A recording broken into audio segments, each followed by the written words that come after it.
The cafe was small and warm, the kind of place where the smell of roasted coffee beans could wrap around your heart like a blanket. Rain tapped softly against the glass, turning the world outside into a blur of gray. Emily sat in the corner, her old coat still damp from the walk. She was counting the coins in her hand, just enough for 1 cup of coffee to keep her awake for her night shift.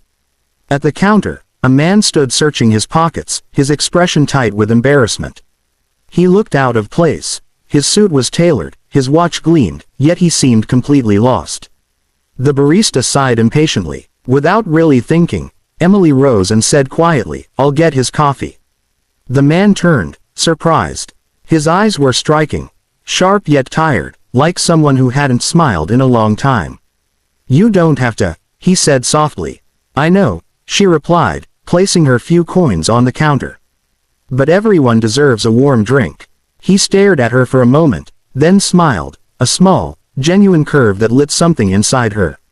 When he left, she didn't even get his name. But somehow, his gaze lingered longer than the rain on the window. That night, the rain hadn't stopped. It whispered against the roof as Emily tucked her little boy, Noah, into bed. The flicker of the old lamp painted golden shadows on the peeling wallpaper. She hummed softly, brushing his hair back, her heart aching at the sight of his innocent face. When Noah's breathing deepened into sleep, Emily sat by the window, her hands wrapped around a chipped mug of tea.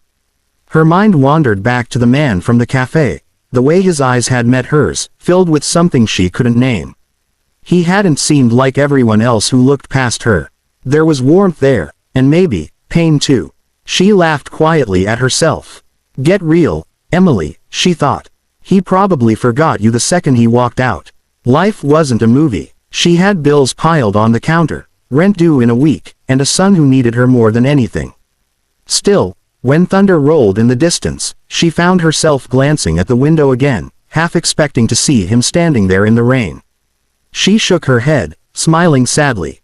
Some people just pass through your life for a moment, but somehow, that moment lingers forever. The next morning began like any other. Emily was packing Noah's lunch, humming softly as the smell of toast filled the tiny kitchen. The old clock ticked unevenly, matching the rhythm of her tired heartbeat.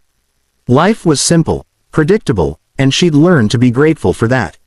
Then came the noise, a deep, distant rumble that grew louder, shaking the windows. Noah dropped his spoon, eyes wide. "Mommy, what's that?" he whispered. Emily froze, heart pounding, as the sound turned into a deafening roar. She rushed to the door and threw it open, only to be met by a gust of wind strong enough to steal her breath. A helicopter was descending right in the empty field near their house, its blades slicing the air, sending dust and leaves swirling around them. Neighbors peeked through curtains, whispering in shock. Emily shielded Noah with her arm, staring in disbelief as men in dark suits stepped out. Then she saw him, the man from the cafe. No longer the quiet stranger, but someone powerful, confident, and completely out of place in her modest neighborhood. He met her eyes through the chaos, and time seemed to stop. The man she'd once bought a coffee for was walking straight toward her. The wind whipped wildly as the helicopter blades slowed, sending Emily's hair flying around her face. Noah clung to her leg, his small eyes wide with fear and wonder. The suited men stepped aside, forming a silent path as the man from the cafe approached, his gaze fixed on her. Up close, he seemed even taller. His presence commanding yet strangely gentle. The same warmth she'd seen in his eyes the day before was still there, only now it was joined by something deeper, something almost reverent. "Miss Emily," he began, his voice calm but edged with emotion, "yesterday, you offered kindness to a stranger when you had so little yourself. You didn't know who I was." He paused, taking a slow breath as the wind softened around them. "I'm not used to people doing things without expecting something in return."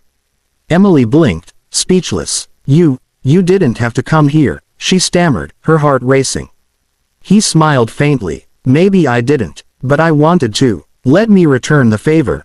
No, let me change your life."